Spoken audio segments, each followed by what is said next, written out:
Hey guys, Ray from LYRV.com. So I'm back with some updates on some of the mods I've done in the last year or so. I know people like when I come back after using stuff for a while and let you know if things worked out, whether they're reviews or repairs or mods.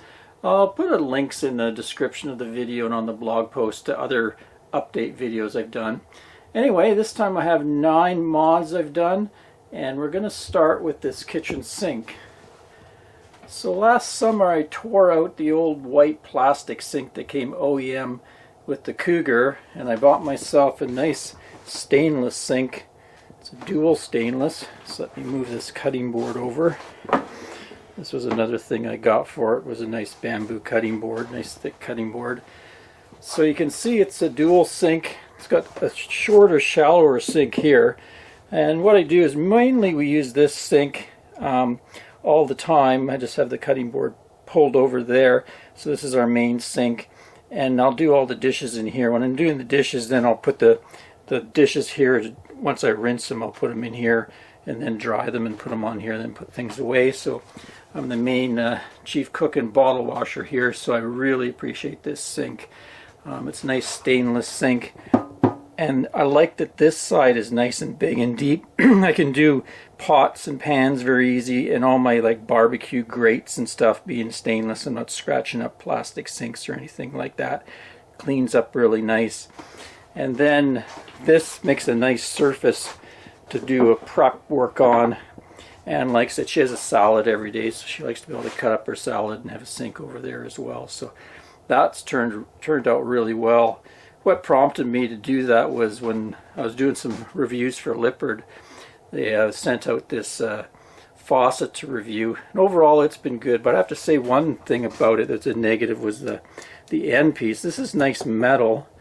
Everything's metal, and the actual connections underneath are really nice. But then they put on a kind of a cheap plastic end, and I've already had to replace it. You can see this switch fails.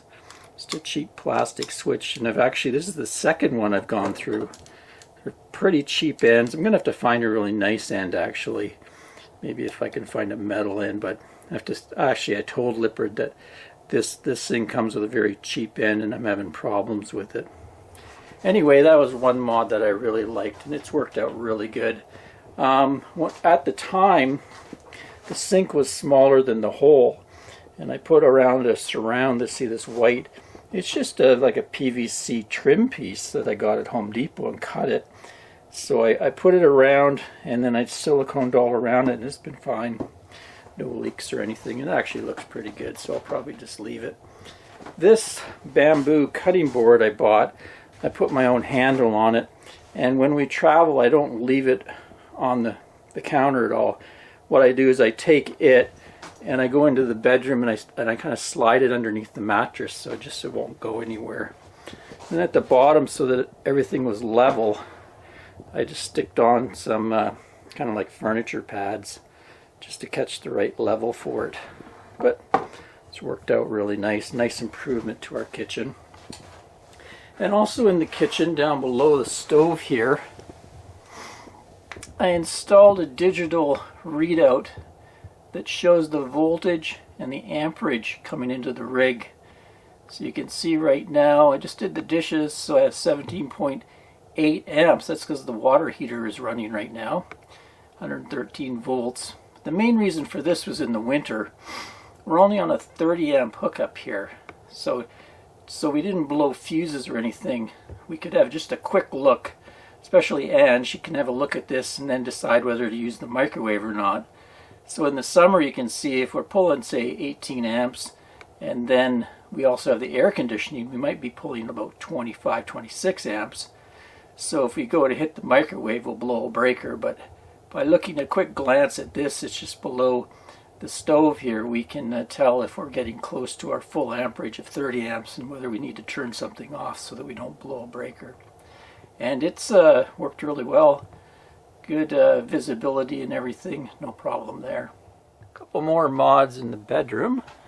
First one is I installed a dimmer on our light that sits over the bed and likes to read at night. But the light that was in here was super bright. I actually had 2 lights.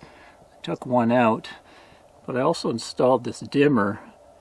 You can dimmer right down, and used an incandescent bulb, so it makes a nice glowy kind of rosy light, which is nice for those romantic times. But also when she's reading, she can just put out enough light to read, and it doesn't bother me when I'm sleeping. So it's a good mod on that, and it's performed very well over the last number of months. And also sort of in the bedroom, this is just at the foot of the bed, is where our sink is located for the bathroom. We have our shower over here and the sink over here, and then the toilet is in a separate room, which has been a good layout. We really like that. It gives us lots of room in the shower area. But I installed this magnifying mirror because I found the main mirror was sort of hard to see, especially as we get older and our eyes aren't quite as good as they used to be. So I installed this magnifying mirror with a light. It's 7 times magnification. And it helps Anne with her makeup and stuff like that. And I find it really handy when I'm shaving, find all those stray hairs. Let's give you a look at it. I just used the power that was nearby in this switch here. You can get battery operated ones, but it was convenient for me to wire into the AC there. And it has a adjuster here for the brightness. Next 2 mods have to do with plumbing. I completed, in the winter time, I completed my electric valve upgrades by adding the final gray galley valve here. You can see before I've had the black and the shower tank valve, and I was still pulling the old rod handle from underneath the slide, so I finally upgraded that. So now I have all electric valves, and they've just worked perfectly.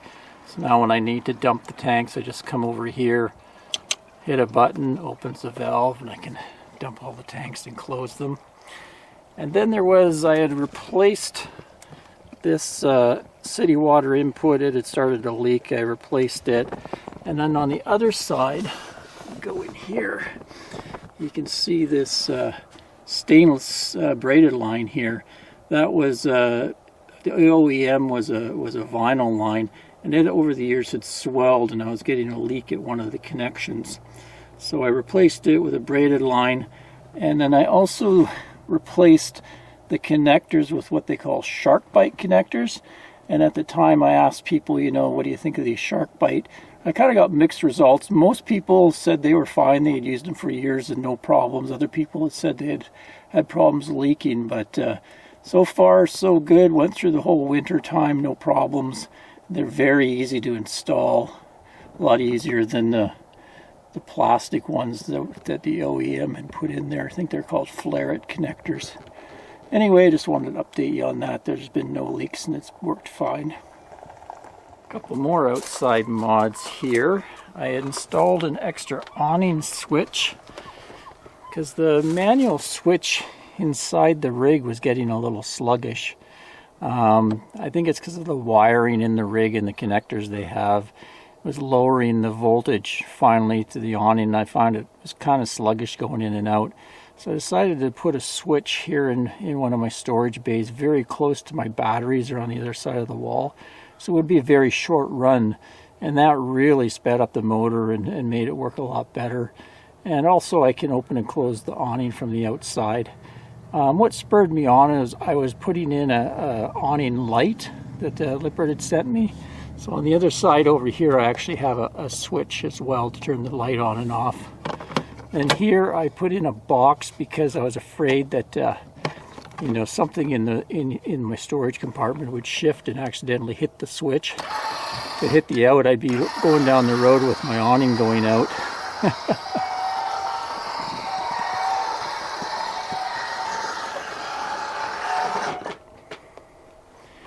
Just like that. So that helps protect it. So that switch has worked really well, and it's made the awning work a lot better as well. Let me just switch on the actual light here and give you a look at that. Which is kind of handy if it's dark or rainy out and I'm working underneath at night or setting up in a campsite. Provides quite a bit of light.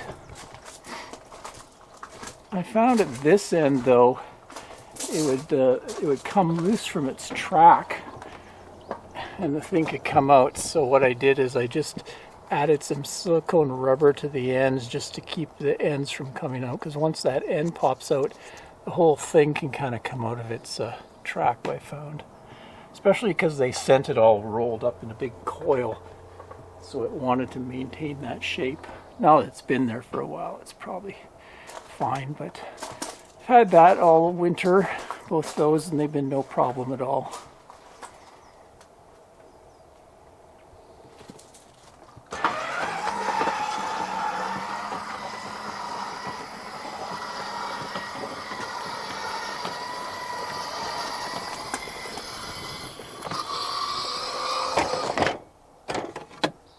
And the final mod to update you on is this security camera and porch light. I had installed this security camera when I installed the LYRV rear view lights. Came with this one, so I updated what I had there and installed a porch light with a switch, just so I can have the camera on all the time, and then just switch the porch light on and off if I want. So kind of adds a little bit of level of security around the rig. This actually, at night, these show red, just so people know. And also for a way we can see if anybody came. And on the inside, I'll show you what I do to monitor it. I have an old display from a LYRV here, a little 5-inch display, so I put it up in the corner cupboard here. And I already had this 12-volt socket installed for my cell booster, so I just put that in there when I want to turn it on. And when this thing's on, it will record all the time. I think it records up to about 5 days of footage. You can see here if someone comes up to the door or anybody's messing around up there, I'll know right away what's going on. I can go back and look at my footage on the computer. Anyway, I thought it's an update on the 9 recent mods I've done. I'll put links to all the original posts on the mod if you missed them and you want to see how they were accomplished. Till next time, Ray from LYRV.com. Thanks for watching, guys. Cheers, folks.